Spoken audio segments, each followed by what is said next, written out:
दोस्तों, मेरा नाम है राम वर्मा और स्वागत है आपका CG education news YouTube channel पर। अगर आप इस चैनल पर पहली बार आए हैं तो चैनल को सब्सक्राइब करके बेल आइकन बटन दबाना ना भूलिए, क्योंकि यहाँ पर आपको इसी तरह की लेटेस्ट नोटिफिकेशन जो कि शिक्षा से जुड़ी हुई है, छत्तीसगढ़ से जुड़ी हुई है, वो लगातार आपको इसी चैनल पर मिलती रहेगी। आज के जो न्यूज है उसमें मैं बताने वाला हूँ पंडित रविशंकर यूनिवर्सिटी, दुर्ग यूनिवर्सिटी, अटल यूनिवर्सिटी को लेकर न्यूज है। स्कॉलरशिप और 10वीं बोर्ड एग्ज़ाम, MBBS और क्लैट एग्ज़ाम को लेकर भी यहाँ पर इम्पोर्टेंट न्यूज है आज की डेट में। तो चलिए यहाँ पर फटाफट शुरू करते हैं। तो पहली खबर हम लोग लेते हैं पंडित रविशंकर यूनिवर्सिटी रायपुर से। तो पंडित रविशंकर शुक्ल विश्वविद्यालय की पूरक परीक्षा जो है ऑनलाइन मोड में आज से स्टार्ट हो रही है, यानी छात्र इस बार घर से ही परीक्षा देंगे। करीब 2 से 3 हज़ार छात्रों को पूरक की पात्रता मिली है। इसमें से 400 से भी कम छात्रों ने पूरक के लिए आवेदन किया है। 16 से 19 नवंबर तक ये एग्ज़ाम जो होगी। रविशंकर विश्वविद्यालय के अफसरों का कहना है कि परीक्षा के लिए क्वेश्चन पेपर ऑनलाइन भेजे जाएंगे। जिस दिन परीक्षा होगी उसके अगले 24 घंटों के भीतर छात्रों को आंसर शीट जो उनके कॉलेज है वहाँ पर जमा करनी होगी। कॉलेज में ही कॉपियों का मूल्यांकन होगा। मूल्यांकन के बाद कॉलेज इन नंबर को ऑनलाइन रविशंकर विश्वविद्यालय को भेजेंगे। विश्वविद्यालय से रिजल्ट तैयार किया जाएगा। विश्वविद्यालय के अफसरों का कहना है कि छात्रों की संख्या अधिक नहीं है, इसलिए रिजल्ट दिसंबर के पहले सप्ताह में ही जारी कर दिए जाएंगे। हेमचंद यादव विश्वविद्यालय ने नामांकन फॉर्म जमा करने की जो लास्ट डेट है उसे 21 नवंबर तक बढ़ा दिया है। पहले ऑनलाइन नामांकन जमा करने की अंतिम तिथि जो है 14 नवंबर थी। अब तक कॉलेज के प्राचार्य और उनके प्रतिनिधियों की ओर से प्रवेश लेने वाले छात्रों की जानकारी अपलोड नहीं की गई है। इसी वजह से नामांकन की तारीख बढ़ानी पड़ी है। स्टूडेंट को नामांकन शुल्क 150 रुपये देना होगा। इसकी हार्ड कॉपी 22 नवंबर तक जो उनके कॉलेज है संबंधित वहाँ पे जमा कर लेंगे और कॉलेज को यहाँ फॉर्म विश्वविद्यालय में 23 नवंबर तक अनिवार्य रूप से जमा करना होगा। पहले जिनका नामांकन हो चुका है उन्हें दोबारा आवेदन नहीं करना होगा। PG फर्स्ट सेमेस्टर में प्रवेश लेने वाले ऐसे विद्यार्थी जो अंडर ग्रेजुएशन की पढ़ाई करते हुए पंजीयन करा चुके हैं उन्हें भी दोबारा नामांकन करने की ज़रूरत नहीं है। ऐसे विद्यार्थी जो प्रथम वर्ष में नियमित हो और द्वितीय वर्ष में स्वाध्यायी तथा अंतिम वर्ष में नियमित विद्यार्थी के रूप में शामिल हो उन्हें नवीनीकरण कराना होगा। तो अटल बिहारी वाजपेयी यूनिवर्सिटी बिलासपुर प्रबंधन सत्र 2020-21 की मुख्य परीक्षाओं का परिणाम 15 जुलाई के बाद घोषित कर दिए हैं। रिजल्ट जारी हुए 4 महीने बीत चुके हैं। परीक्षा देने वाले स्टूडेंट की अंक सूची अब तक यूनिवर्सिटी प्रशासन कॉलेज को नहीं भेज सका है। अंक सूची मिलने में विलंब होने से स्टूडेंट को AU की वेबसाइट से डाउनलोड कर काम चलाना पड़ रहा है। इसकी अंक सूची सिर्फ यूनिवर्सिटी से संबद्ध कॉलेज के साथ ही प्रदेश के अंदर संचालित कॉलेज में ही मान्य किया जा रहा है। लेकिन जिस स्टूडेंट को यूनिवर्सिटी बदलनी पड़ रही है या फिर उन्हें छत्तीसगढ़ के बाहर कॉलेजों में पढ़ना पड़ रहा है उनके लिए बड़ी मुसीबत बन गई है। बार बार स्टूडेंट को इसके लिए संबंधित कॉलेज का चक्कर लगाना पड़ रहा है। इतना समय बीत जाने के बाद अभी भी तय नहीं हुआ है कि स्टूडेंट को यूनिवर्सिटी उनकी अंक सूची कब तक उपलब्ध करा पाएगा। 2 माह पहले अटल बिहारी वाजपेयी यूनिवर्सिटी बिलासपुर के PRO सौमित्र तिवारी ने कहा था कि जल्द ही अंक सूची का प्रकाशन कर लिया जाएगा। तब कॉलेजों के नाम की अंतिम सूची बन रही थी जो पूर्ण हो चुकी है। इसके बाद भी अब तक अंक सूची नहीं वितरित की गई। इस संबंध में जब उनसे संपर्क किया गया तो उनका मोबाइल बंद मिला। गवर्नमेंट PG लीड कॉलेज के प्राचार्य RK सक्सेना ने बताया कि अब तक अंक सूची कॉलेज के पास नहीं पहुंची है।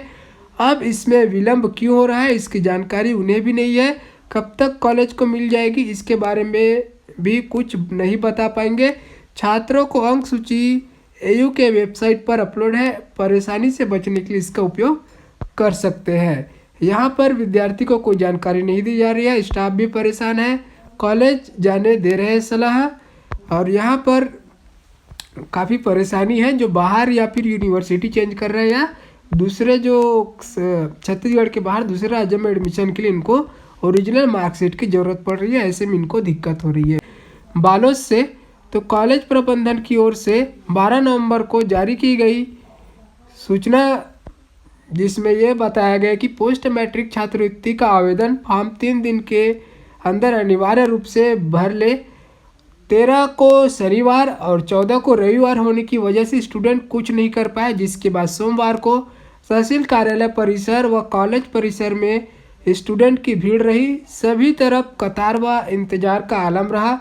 कतार इसलिए क्योंकि शपथ पत्र के लिए नोटरी करवाना भी जरूरी था, आय प्रमाण पत्र भी बनवाना था। इंतजार इसलिए क्योंकि ऑनलाइन आवेदन के बाद हार्ड कॉपी कॉलेज में सुबह 11 से दोपहर 2 बजे तक जमा करना था।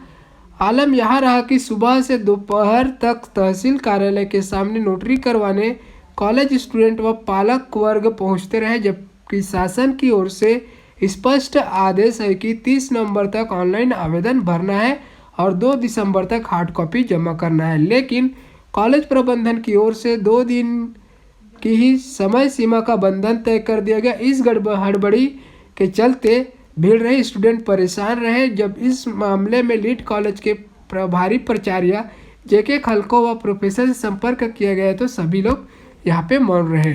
फॉर्म भरने की हड़बड़ी के चलते विद्यार्थियों की भीड़ रही, स्टूडेंट परेशान रहे। लीड कॉलेज में व्यवस्था के अभाव में छात्रों को परेशानियों का सामना करना पड़ा। इस संबंध में लीड कॉलेज के प्राचार्य खलको ने बताया कि राज्य स्तर पर आयोजित मीटिंग के बाद ही सूचना जारी किए गए थे, जिसके बाद डेट को बढ़ाकर 30 नवंबर की गई है। तो यहाँ पर पंडरिया से लेते हैं। अखिल भारतीय विद्यार्थी परिषद पंडरिया ने ST/SC विद्यार्थी के ऑनलाइन छात्रवृत्ति फॉर्म भरने की तारीख बढ़ाने की मांग की है। ABVP के सदस्यों ने बताया कि 1 नवंबर से फॉर्म भरने का कार्य चालू हुआ था, जो 15 नवंबर को बंद हो गया। लेकिन कई ग्रामीण अंचल के विद्यार्थी अभी तक ऑनलाइन छात्रवृत्ति फॉर्म नहीं भर पाए। अंचल के विद्यार्थी की समस्या को देखते हुए ABVP के कार्यकर्ताओं ने कलेक्टर के नाम महाविद्यालय प्राचार्य मदन लाल कश्यप को ज्ञापन सौंपा है। 2 स्कॉलरशिप की यहाँ पर बात करते हैं तो यहाँ पर ग्रेजुएशन इंजीनियरिंग व डिप्लोमा की पढ़ाई के लिए कोलगेट पाल्मोलिव इंडिया लिमिटेड यहाँ स्कॉलरशिप दे रहा है। इसके लिए 10वीं में 75 व 12वीं में 60% अंक होने जरूरी है। आवेदक की वार्षिक पारिवारिक आय 5 लाख रुपए प्रति वर्ष से कम होना चाहिए। आवेदन की अंतिम तारीख 30 नवंबर है। तो इस स्कॉलरशिप का नाम है keep India smiling foundation scholarship program और ये कोलगेट पाल्मोलिव इंडिया लिमिटेड के तरफ से है। तो ऑनलाइन आवेदन करना है www.b4s.in/DBL1/KISF1 पर ये जो लिंक दिख रहा है वहाँ से आप इसके लिए ऑनलाइन आवेदन कर सकते हैं। चलिए दूसरे और स्कॉलरशिप की बात करते हैं तो ये है फोटोग्राफी के लिए निकॉन इंडिया स्कॉलरशिप प्रोग्राम 2021-22। तो निकॉन इंडिया प्राइवेट लिमिटेड ने फोटोग्राफी कोर्स की पढ़ाई करने वाले 12वीं पास स्टूडेंट से छात्रवृत्ति के लिए आवेदन आमंत्रित किए हैं। छात्रों के परिवार की वार्षिक आय 6 लाख रुपए प्रति वर्ष से कम होनी चाहिए। आवेदन की आखिरी तारीख 30 नवंबर है। आवेदक सिर्फ ऑनलाइन ही स्वीकार किए जाएंगे। तो यहाँ पर जो लिंक दिख रहा है इससे आप ऑनलाइन आवेदन कर सकते हैं। 10वीं 12वीं CG बोर्ड परीक्षा मार्च में आयोजित की जाएगी। प्राइवेट के तौर पर परीक्षा देने के इच्छुक छात्र अब भी आवेदन कर सकते हैं। इसके लिए उन्हें ज़्यादा पैसे खर्च करने होंगे क्योंकि अब बोर्ड के आवेदन विशेष विलंब शुल्क के साथ स्वीकार किए जाएंगे। 15 नवंबर को विलंब शुल्क के साथ आवेदन करने की अंतिम तारीख यहाँ पर ख़त्म हो चुकी है। प्राइवेट से परीक्षा देने वाले छात्र अब भी आवेदन कर सकते हैं, लेकिन इसके बाद विशेष विलंब शुल्क देना होगा। तो छत्तीसगढ़ के जिन छात्रों ने दूसरे राज्यों में MBBS किया है वे पोस्ट ग्रेजुएट में एडमिशन के लिए पात्र नहीं है। इंस्टीट्यूशनल डोमिसाइल का नियम लागू होने के कारण ऐसा हो रहा है। पिछले 4 साल से प्रदेश के मूल निवासी छात्रों को नुकसान उठाना पड़ रहा है। 2 साल से मामला सुप्रीम कोर्ट में है, जहां स्थानीय निवासियों को एडमिशन देने की याचिका दायर की गई है। इस केस पर निर्णय आना बाकी है। राजधानी स्थित नेहरू मेडिकल कॉलेज में 138 समेत प्रदेश के 4 सरकारी व 2 निजी कॉलेजों में PG की 200 से ज़्यादा सीटें हैं। इस साल सरकारी व निजी कॉलेज में PG की सीटें बढ़ी है, जिससे सीटों की संख्या बढ़ सकती है। 2017-18 से केवल प्रदेश के मेडिकल कॉलेज में MBBS करने वाले को PG की सीट में एडमिशन देने का नियम बनाया गया है। इस पर काफ़ी विवाद भी है क्योंकि ऑल इंडिया या दूसरे कोटे से राज्य में MBBS करने वाले स्टूडेंट को प्रदेश के कॉलेज में एडमिशन नहीं ले पाते। एक अनुमान के अनुसार हर साल 200 से 250 छात्र दूसरे राज्यों में मेडिकल कॉलेज में MBBS में प्रवेश लेते हैं। ऑल इंडिया कोटे के दूसरे चरण की काउंसलिंग के बाद खाली सीटें स्टेट कोटे में कन्वर्ट हो जाती है। इस साल पीजी की काउंसलिंग 16 नवंबर के बाद शुरू होने की संभावना है। सुप्रीम कोर्ट में ईडब्ल्यूएस व ओबीसी के आरक्षण के मामले को लेकर मंगलवार को सुनवाई है। प्रदेश में काउंसलिंग शुरू हो गई होती है अगर कोर्ट से स्टे नहीं लगता। दूसरी ओर एमबीबीएस के 1320 सीटों के लिए काउंसलिंग की तारीख तय नहीं है। सत्र 2021-22 में एडमिशन के लिए 2 नए कॉलेज कांकेर में 100 व बालाजी मेडिकल कॉलेज रायपुर को 150 सीटों की अनुमति दी गई है। सरकारी मेडिकल कॉलेज की तुलना में निजी कॉलेज में पीजी की फीस भारी भरकम है। नेहरू मेडिकल कॉलेज में व एमडी व एमएस के लिए 3 साल की फीस महज 60,000 रुपये है, जबकि निजी में 15 से 25.5 लाख रुपये फीस है। यही कारण है कि पिछले साल निजी कॉलेज में एनाटॉमी, बायोकेमिस्ट्री, फिजियोलॉजी, फार्माकोलॉजी व पीएसएम में एडमिशन नहीं हुए। सरकारी कॉलेज में भी गिनती के एडमिशन हुए। ये ट्रेंड 7 साल से चल रहा है। कॉमन लॉ एडमिशन टेस्ट यानी कि क्लैट 2022 8 मई 2022 और क्लैट 2023 18 दिसंबर 2022 को होगा। ऐसा पहली बार है कि जब 2 अलग अलग सेशन का क्लैट एग्ज़ाम एक ही साल में आयोजित किया जा रहा है। कंसोर्टियम के secretary cum treasurer professor Sudhir Krishna Swamy ने यहाँ जानकारी दी। National law institute university Bhopal के VC professor doctor V Vijay Kumar ने इसको लेकर गलतफहमी को दूर करते हुए बताया कि जो स्टूडेंट 2022 सेशन में प्रवेश के लिए क्लैट देना चाहते हैं उनके लिए क्लैट हर साल की तरह अपने तय सीमा 8 मई 2022 को होगा। 18 दिसंबर 2022 को होने वाला क्लैट 2023 सेशन के लिए है।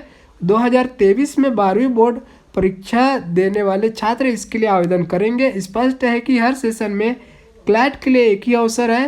सिर्फ 2023 की परीक्षा को प्रीपोन कर दिया गया है। इसके वजह बताते हुए प्रोफेसर वी विजय कुमार ने कहा कि अप्रैल व मई में स्टेट बोर्ड, नीट, जेईई समेत कई परीक्षाएं होती है। ऐसे में क्लैट के लिए टाइम मिल पाना बहुत मुश्किल हो जाता है। इससे प्रवेश की प्रक्रिया भी धीमी हो जाती है। दिसंबर में परीक्षा होने से स्टूडेंट बोर्ड परीक्षाओं पर ध्यान दे पाएंगे। 22 एनएलयू में दाखिले के लिए क्लैट होता है जो 5 वर्षीय इंटीग्रेटेड एलएलबी और एलएलएम प्रोग्राम ऑफर करती है। परीक्षा शेड्यूल के अलावा काउंसलिंग फीस जनरल कैटेगरी के स्टूडेंट के लिए 50,000 से घटाकर 30,000, एससी और एसटी, ओबीसी, ईडब्ल्यूएस व अन्य आरक्षित वर्गों के लिए 20,000 कर दी गई है। तो ये था दोस्तों छत्तीसगढ़ की शिक्षा से जुड़ी हुई तमाम खबरें। ये खबरें आपको कैसी लगी? अच्छी लगे तो लाइक कीजिए और ऐसी लेटेस्ट अपडेट के लिए चैनल को सब्सक्राइब कीजिए। धन्यवाद। मिलते हैं अगले वीडियो में।